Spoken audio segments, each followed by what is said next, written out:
జై శ్రీరామ్, అందరికీ నమస్కారం. వెల్కమ్ టు న్యూస్ అఖండ. నేను మీ కస్తూరి శ్రీధర్.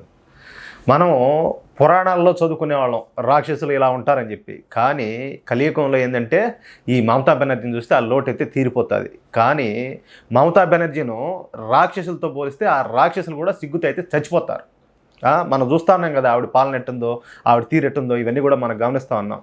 ఎందుకంటే ఆ రోజుల్లో కూడా రాక్షసులు ఏంటంటే వాళ్ళ జాతి ఔన్నత్యం కోసం వాళ్ళు పనిచేస్తూ ఉన్నారు. తమ రాక్షస జాతిని అభివృద్ధి చేసుకోవడానికి వాళ్ళు ప్రయత్నం చేస్తూ ఉన్నారు. కానీ అభినవ్ శూర్పణఖ అనేటువంటి ఈ మమతా బెనర్జీ మాత్రం ఆ మాదిరి కాదు. తన సొంత జాతి అయిన పశ్చిమ బెంగాల్ ప్రజలను నానా హింసలకు గురి చేస్తుంది. అది కూడా ఏంటంటే బంగ్లాదేశ్ ముస్లింలు అలాగే రోహింగ్యా ముస్లింల కోసం తన సొంత రాష్ట్ర ప్రజలను తీవ్ర ఇబ్బందులు పాలు చేస్తుంది.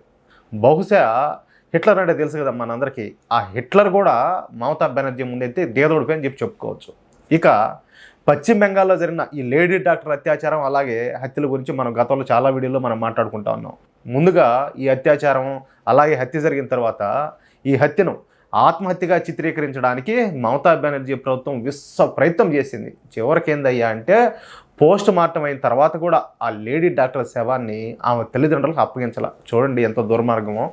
సమయానికి అక్కడికి బీజేపీ నాయకులు రావడంతో ఇక ఆ లేడీ డాక్టర్ శవాన్ని ఆ తల్లిదండ్రులకు ఇంకా అప్పగించక తప్పల, లేకపోతే ఇంకేం చేసేవాళ్ళు.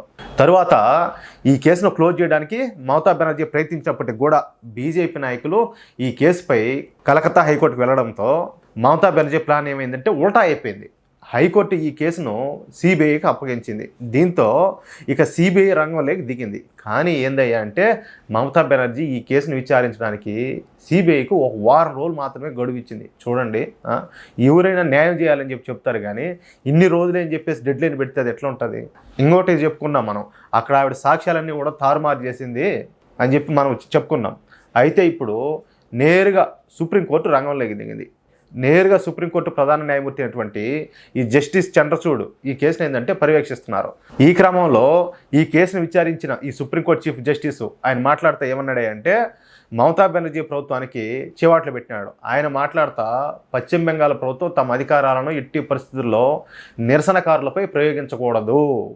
అర్థమవుతుంది కదా, ఏమో మదం పట్టిన ఎందుకులే, మదం పట్టిన దాని మాదిరిగా ఇష్ట ప్రకారం చేస్తుంది. ఆ మాదిరి అయితే వాళ్ళ నిరసనకారుల మీద అయితే మీ అధికారాన్ని అయితే ప్రయోగించకూడదు. ఒక పెద్ద తప్పు జరిగినప్పుడు నిరసన తెలియజేయడం ప్రజల యొక్క హక్కు. కాబట్టి ఎట్టి పరిస్థితుల్లో నిరసనకారుల మీద అయితే లాఠీ ఛార్జీలు వంటివి అయితే ఎట్టి పరిస్థితుల్లో చేయడానికి వీల్లేదు. అంతేకాదు పీస్ఫుల్గా అంటే శాంతియుతంగా నిరసనలు తెలియజేస్తున్న వారి పట్ల సంయమనం పాటించాలా. అసలు ఈ ఆర్జికర్ హాస్పిటల్ నిందితునిగా పేర్కొనబడుతున్న ఈ ప్రిన్సిపాల్ను మళ్ళా మరొక కాలేజీకు ఎలా ట్రాన్స్ఫర్ చేసినారు?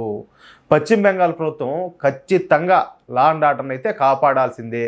ఎలా పడితే అలా పనిచేస్తామంటే కుదరదు.